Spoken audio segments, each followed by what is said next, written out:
दोस्तों, आप सभी को मेरा नमस्कार।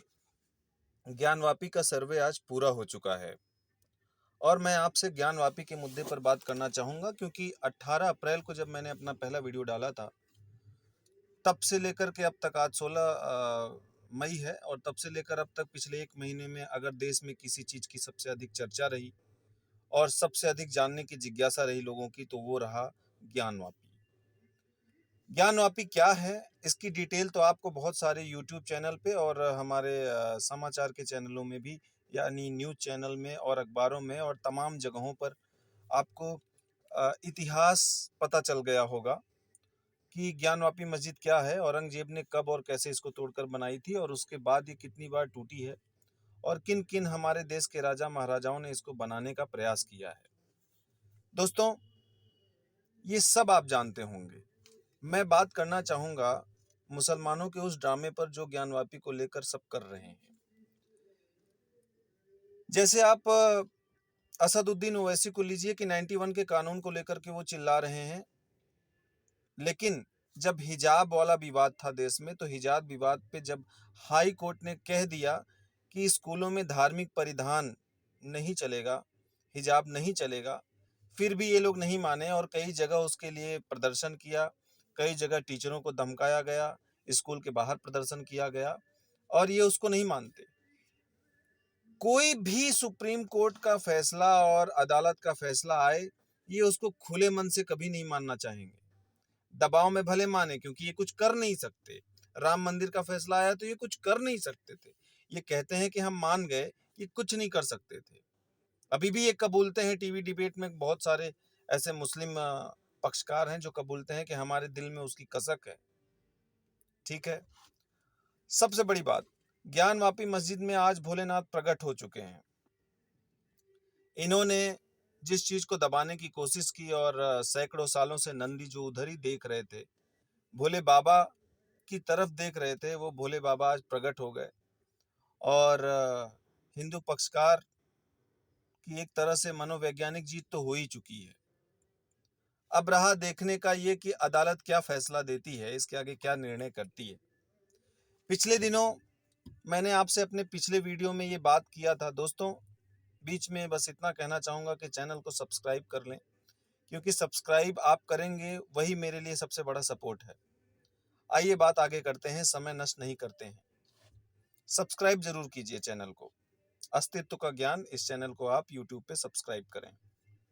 दोस्तों, मैंने पिछले वीडियो में भी कहा था कि जब कश्मीर फाइल आई तब भी इन लोगों ने नफरत फैला रहे हैं, ऐसा किया। अभी देश में सब कह रहे हैं कि ये मौजूदा सरकार इसमें कुछ कर रही है। अरे आप लोगों को समझने की जरूरत है, उसमें कुछ महिलाओं ने जाकर याचिका डाली है, आम आदमी याचिका डालते हैं उसके लिए।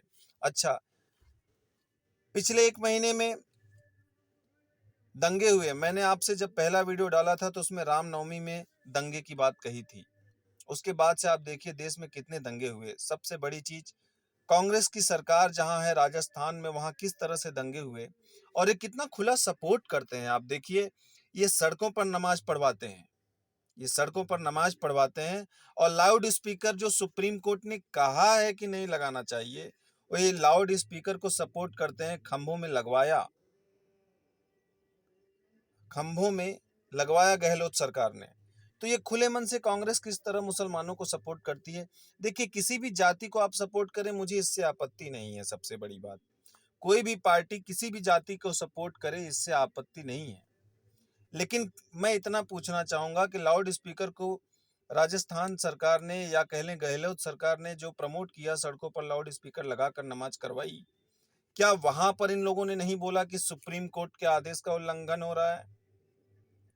और लाउड स्पीकर को तो वैसे भी नहीं लगाना चाहिए क्योंकि इतना पोल्यूशन है समाज में, इतना पोल्यूशन। लेकिन नहीं, कांग्रेस सपोर्ट करती है मुसलमानों को, खुले दिल से सपोर्ट करती है।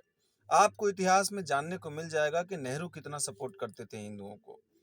नेहरू सोमनाथ मंदिर के उद्घाटन पर जब सरदार वल्लभ भाई पटेल चले गए या जो है राजेंद्र प्रसाद जी चले गए, तो वो नाराज थे क्योंकि वो धर्मनिरपेक्ष थे, सेकुलर थे। ये तथाकथित सेकुलर जो हैं, इन्होंने ही देश को बर्बाद किया। अब जब ये मंदिर मस्जिद का मुद्दा हो रहा है, तो कुछ लोग मजाक करते हैं, कहते हैं कि ये मंदिर मस्जिद हो रहा है, नफरत फैला रहे हैं। अरे नफरत क्या फैला रहे हैं? कोई कह रहा है महंगाई के मुद्दे पे बात नहीं कर रहे हैं, कोई कह रहा है रोजगार नहीं है। अरे महंगाई रोजगार 70 साल आपकी पसंदीदा सरकार कांग्रेस थी ना, कांग्रेस 70 साल थी ना, तो उसने बेरोजगारी क्यों इतनी, कांग्रेस ने अगर रोजगार दे रखा था तो सिर्फ मोदी के 7 साल आने में सब बेरोजगार हो गए, 7 साल में बड़ी महंगाई हो गई। अरे 70 साल कांग्रेस ने कितना काम किया था जो 7 साल में किसी ने आके उसको बर्बाद कर दिया। अरे अगर 70 साल में कांग्रेस ने रोजगार दिया होता तो लोग आर्थिक रूप से इतने डेवलप होते ना, क्यों नहीं डेवलप है? कांग्रेस जब से आई है पिछले 70 सालों से केवल गरीबी हटाओ यही सब लगा रखा है, कुछ हटा रही नहीं है। वो केवल देश को बर्बाद कर रही है।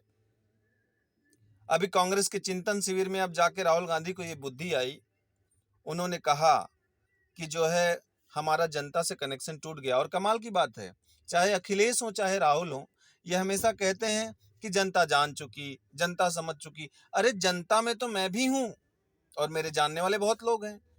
कौन सी जनता है, जनता क्या कोई एक व्यक्ति है? कौन सी जनता है जो इनको मैसेज करती है, व्हाट्सएप करती है या पता नहीं क्या करती है? मैं तो ये समझ नहीं पाता कि कौन सी जनता है। अरे कोई बताए। ज्ञानवापी मस्जिद का फैसला आ चुका है, भोलेनाथ प्रकट हो चुके हैं।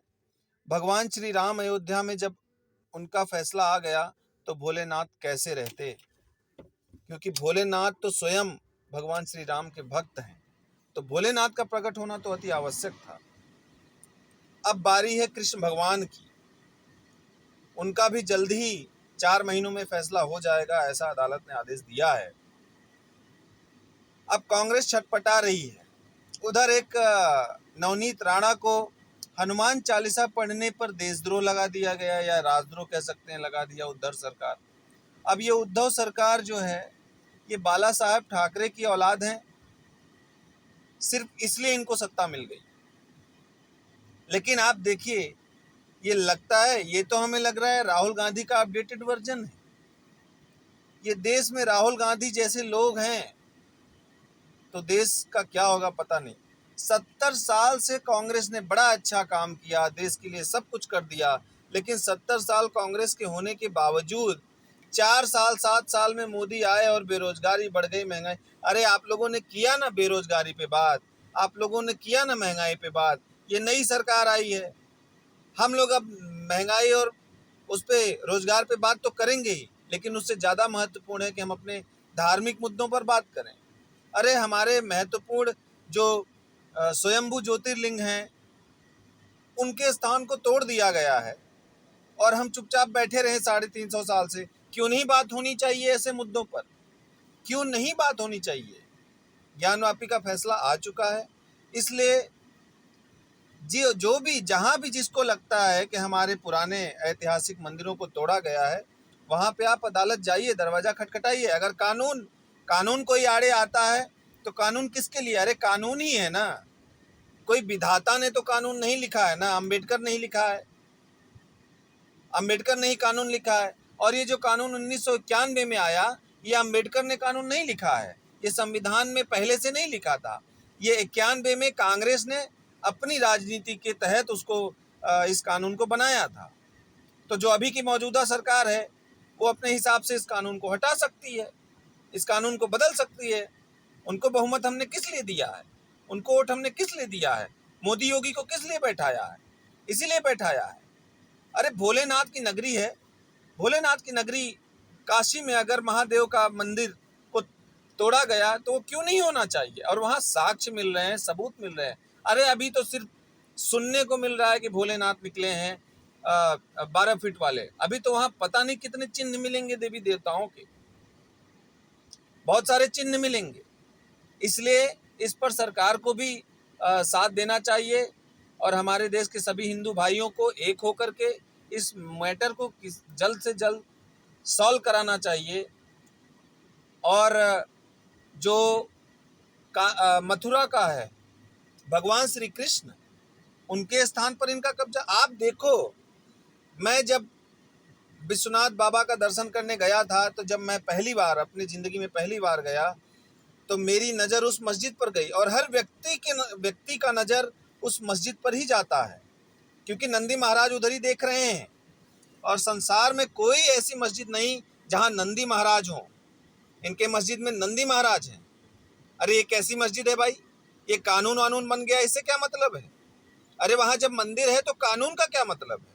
ये सब फर्जी कानून है।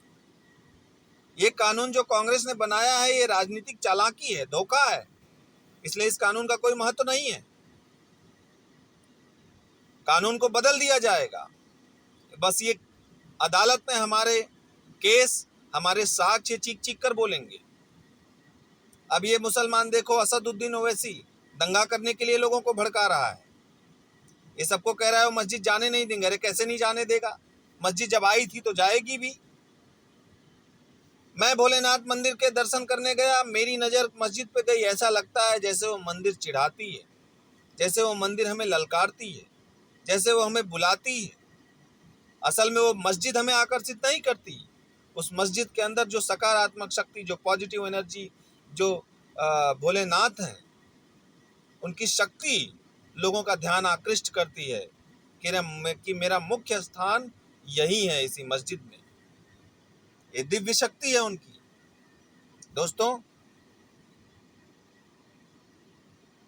अब मैं आपसे इतना कहना चाहूँगा कि हर हर महादेव की कृपा से पिछले 1 महीने में आप देखिए कांग्रेस का ड्रामा, कैसे दंगे हुए, कैसे हिंदुओं को मारा गया, कैसे हिंदुओं को मारा गया। कांग्रेस के दंगों पर राहुल गांधी कुछ नहीं बोला। ये कहते हैं मस्जिद मस्जिद हो रहा है, मस्जिद मंदिर हो रहा है। अभी तक हमारे मस्जिद मंदिर, जब से नरेंद्र मोदी सरकार आई है, मस्जिद मंदिर के चक्कर में कोई भी दंगा नहीं हुआ है, कहीं कोई उत्पात उपद्रव नहीं हुआ है। और ये बोल रहा है कि मंदिर मस्जिद, और वहाँ जो है राहुल गांधी कुछ नहीं बोलता कि गहलोत सरकार वहाँ सड़क पर नमाज पढ़वाती है, सड़क पर लाउड स्पीकर लगाते हैं, ये कुछ नहीं बोलेगा। उधर कोई हनुमान चालीसा पढ़ने पर जेल में डाल दे रहा है, किसी के घर तोड़ दिया जा रहा है हनुमान चालीसा पढ़ने पर, और गहलोत सरकार नमाज पढ़वाती है तो कोई बात नहीं। न मंदिर मस्जिद हो रहा है, न कुछ हो रहा है, सही काम हो रहा है। पहले मंदिर था, उस मंदिर को जबरदस्ती तोड़ा गया था। अब वो मंदिर वहाँ आएगा। सरकार है, लोकतंत्र है, इसलिए हम अपनी मांग रखेंगे। हर हर महादेव दोस्तों, नमस्कार। चैनल को जरूर सब्सक्राइब कीजिए। जल्द ही मिलता हूँ आपसे अगले वीडियो में।